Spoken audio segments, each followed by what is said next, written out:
Kita lanjutkan perbincangan pemirsa masih bersama dengan juru bicara penanganan COVID-19 Republik Indonesia, Pak Ahmad Yuryanto, dan juga Ketua Umum Ikatan Ahli IAKMI Indonesia, Ede Surya Darmawan. Saya mau ke Pak Yuri dulu. Pak Yuri, saya mau tahu Pak, gimana sampai dengan saat ini evaluasi dari pelaksanaan PSBB, karena kan diperpanjang juga, apakah sejauh ini PSBB masih mampu menahan laju penyebaran COVID-19 di tengah mungkin masih kurangnya masyarakat disiplin begitu Pak Yuri? Ya, kalau kita lihat secara besar, memang langkah PSBB ini adalah langkah yang terbaik. Ya. Oke. Ini urut-urutan yang harus kita lakukan. Dan kita melihat bahwa dengan adanya PSBB memang satu sisi kita memiliki optimisme bahwa ini bisa digunakan sebagai alat untuk mengendalikan penyebaran.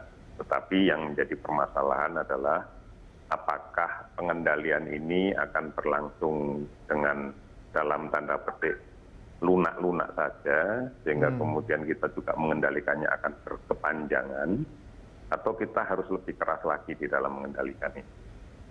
Karena kan kalau kita lihat beberapa reportase dari berbagai televisi terhadap operasi penertiban PSBB di malam hari adalah salah satu contoh potongan yang sederhana. Kita masih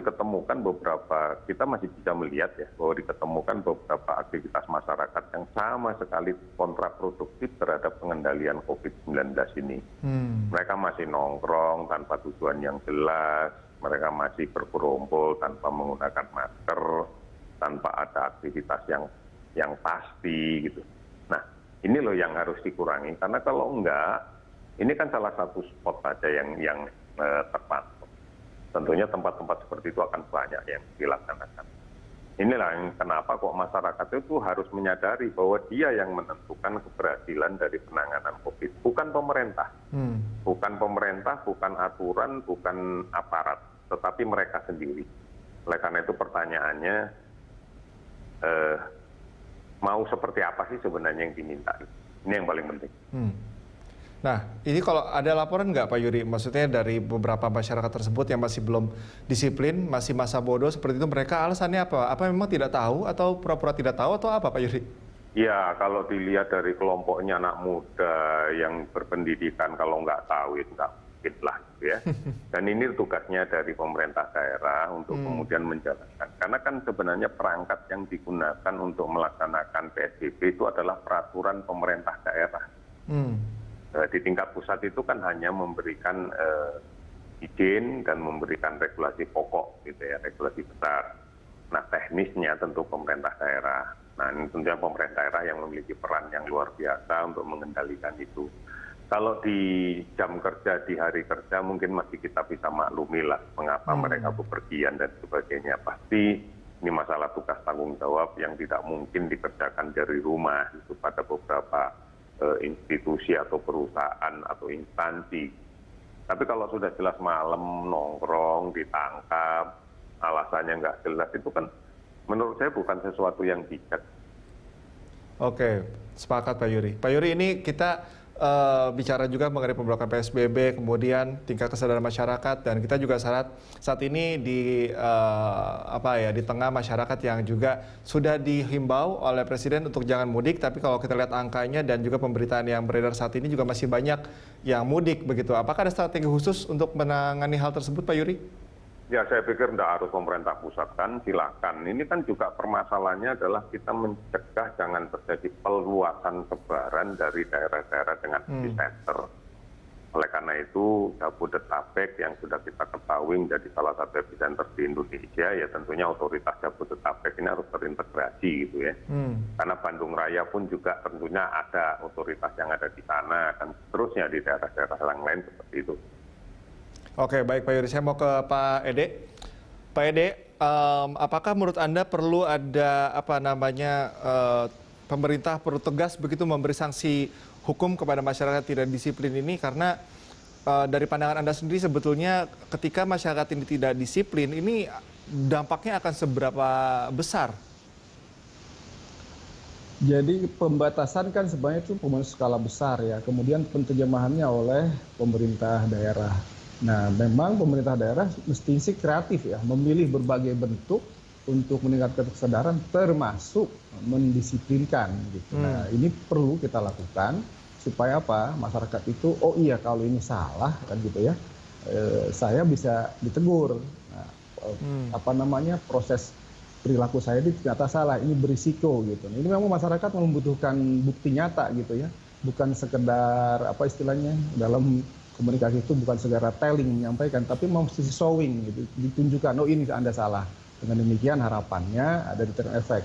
Nah yang berikutnya juga saya ingin mengingatkan bahwa pemerintah daerah juga punya perangkat yang begitu luas. Sayang kalau tidak dipakai, kapan lagi kita akan pakai itu? Yaitu tentu saja jangan hanya di level pemerintah daerah di kota atau kabupaten, tapi harus sampai betul-betul ke pemerintahan yang berbasis masyarakat. Dalam ini RT dan RW itu harus Pak, kalau ini tuh penyakitnya pandemi, mestinya kita lawan dengan walaupun darurat kesehatan masyarakat, tapi kita lawannya dengan pertahanan keamanan semesta. Jadi semua harus terlibat. Ini sudah nggak ada pilihan Pak, daripada nanti kita kecolongan gitu. Kira-kira begitu. Oke, jadi apa solusi efektif untuk mengakhiri pandemi ini, Pak Ede? Kalau kita melihat sudah ada target puncak dari pandemi ini di Indonesia, apa strategi yang harus dilakukan agar puncak tersebut tidak bergeser, kemudian betul-betul kesadaran masyarakat juga disentuh, dan ini menjadi solusi juga untuk berakhirnya pandemi ini? Kalau saya memandang begini, seharusnya seluruh pemerintah daerah itu melakukan PSBB. Karena kalau berdasarkan definisinya, pembatasan sosial berskala besar itu adalah pembatasan kegiatan tertentu pada daerah yang diduga. Nah, pertanyaannya sekarang kabupaten kota mana di Indonesia yang tidak diduga ada penularan. Jadi artinya apa? Harus mulai juga pemerintah daerahnya diingatkan, kalian harus segera melaksanakan PSBB ini supaya tidak terjadi penularan secara masif lagi gitu. Nah, kemudian mereka sendiri kreatif sesuai kemampuannya, karena kan beda-beda kemampuan pemerintah daerah. Kalau artinya evaluasi ini harus sudah dilakukan, karena sudah mau 1 bulan, kemudian tetapkan dengan tegas, lalu semua pemerintah melakukan, dan pemerintah daerah harus melakukan itu sampai ke tingkat masyarakat, RT RW. Itulah pertahanan semesta, karena ini khas ya, COVID ini kan kita baru pertama kali semenjak merdeka menghadapi pandemi seperti ini. Anda memiliki komparasi tidak, mungkin contoh begitu, negara mungkin atau daerah mana yang mereka bisa meminimalisir angka penyebaran, kemudian juga dengan hanya disiplin saja begitu, tidak perlu ada karantina, tidak perlu ada apapun yang halnya lebih bertingkat begitu. Anda bisa mencontohkan hal tersebut? Sebenarnya yang mirip tuh Malaysia. Kalau mereka kan order movement. Jadi perintah untuk mengurangi perjalanan. Nah itu kalau di kita kan mirip PSBB, pembatasan sosial berskala besar. Nah kalau lihat Malaysia mereka cukup berhasil kan gitu ya.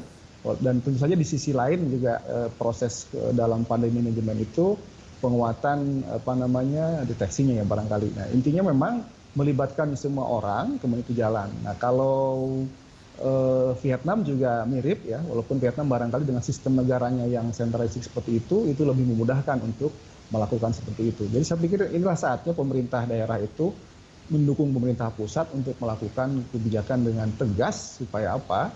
Supaya tidak ada lagi penularan baru dan ini tidak menjadi puncak tapi melandai gitu. Nah, kalau melandai maka kemampuan penanganan kita mampu gitu. Artinya apa?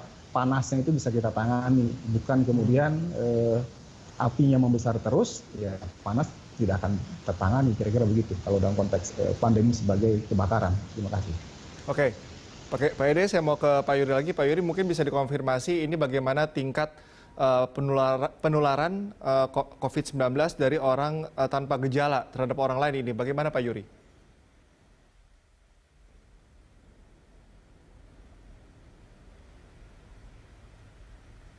Pak Yuri? Masih bersama kami Pak Yuri? Ya, nampaknya kita mengalami putus sambungan dengan Pak Yuri. Saya mau ke Pak Ede lagi. Pak Ede, masih bersama kami? Ya, masih. Oke, tadi Anda mengatakan Malaysia yang setidaknya sudah melakukan ini bersama, kesadaran bersama, disiplinnya juga oke, begitu ya. Artinya dengan karakteristik Indonesia, geografisnya, tipikal masyarakatnya, hal itu bukan tidak mungkin kan Pak Ede bisa diberlakukan juga? Itu dia. Jadi sebenarnya kalau saya lihat memang di Malaysia itu kan satu sisi pemerintah pusat mengalokasikan anggaran yang besar ya. Untuk apa? Untuk menjamin kehidupan. Nah, di sini barangkali kalau kita menghimbau pemerintah pusat, artinya berbagilah untuk rakyatnya, membantu pemerintah daerahnya, sehingga kita menjadi lebih mampu untuk menangani. Nah dengan demikian orang kan sebenarnya mereka keluar itu kalau keluar untuk kepentingan itu kan masih dimaklumi dibolehkan.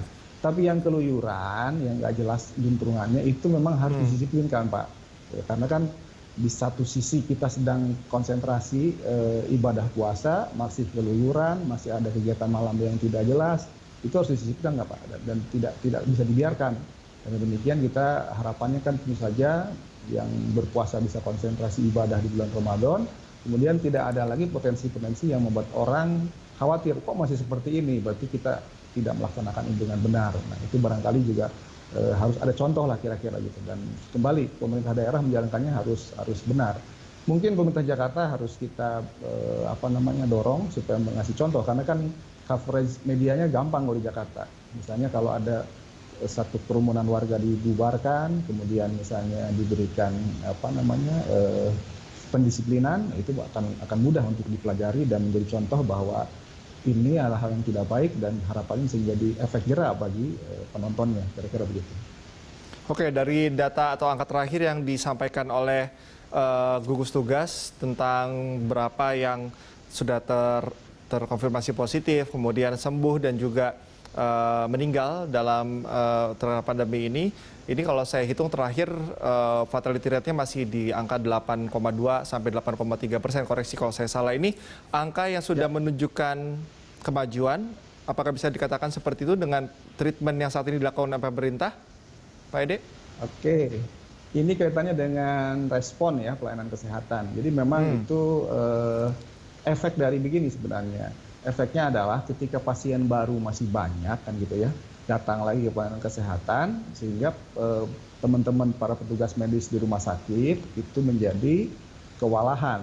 Dan di sisi lain barangkali juga peralatan kita masih kurang cukup. Jadi ini konteksnya respon. Nah, ini yang harus juga dilakukan. Nah, kalau kita tidak melakukan pencegahan di awal, pasien akan mengalir terus. Petugas medis akan kewalahan terus-menerus dan mereka kelelahan. Yang itu tidak boleh gitu. Karena apa? Salah satu implikasinya bisa jadi berakibat kepada misalnya kurangnya mereka konsentrasi di dalam menangani pasien yang bisa jadi berefek kepada masih tingginya angka kematian. Satu. Di sisi lain yang juga harus dilihat adalah sebenarnya ideal kalau juga disampaikan misalnya usianya apa, kemudian apa sih penyakit penyertanya, dengan demikian kita bisa melihat bahwa sebenarnya ini mungkin kaitannya dengan penyakit penyerta yang bukan semata-mata COVID di belaka, kira-kira gitu. Oke, Pak Ede, kalau ada yang mengatakan bahwa pandemi corona ini akan berakhir Mei 2020 dengan kesadaran masyarakat seperti ini, Anda optimis bisa terwujud? Ini yang saya ragu, karena kan permodelan yang dibuat oleh teman-teman itu, termasuk yakni juga membuat permodelan, asumsinya memang rata-rata di bulan Mei itu sudah mencapai puncak. Artinya kalau itu dari Maret, April, Mei, artinya pada hari ke-90-an kan gitu ya.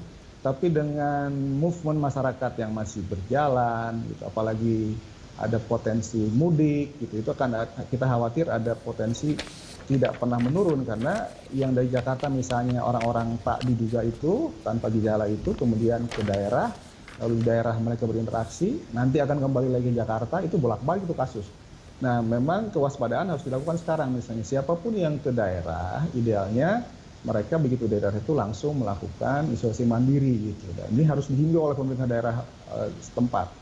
Ideal juga kalau kita kemudian misalnya naik sedikit lah kemampuan manajemen mudiknya gitu. Jadi yang memudik itu didata, kemudian dikirimkan ke pemerintah daerahnya. Dengan demikian ada yang mengirimkan, ada yang menerima gitu dari datanya. Kalau dari pembiayaan barangkali sulit, tapi kalau untuk data mestinya itu bisa. Dengan demikian proses kewaspadaan itu dilakukan.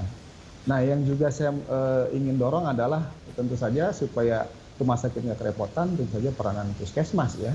Puskesmas kita punya hampir 10.000, barangkali itu harus diperankan di seluruh tanah air untuk tadi meningkatkan kesadaran dan juga melakukan screening, deteksi dan Dengan demikian pasien itu tidak mengalir ke rumah sakit, karena kalau sakit biasa saja ya bisa ditangani puskesmas. Di sisi lain, rumah sakit menjadi lebih leluasa untuk menangani, lebih konsentrasi, sehingga harapannya bisa memberikan pelayanan yang lebih baik lagi. Sekarang sudah baik, tapi saya harapan yang lebih baik lagi.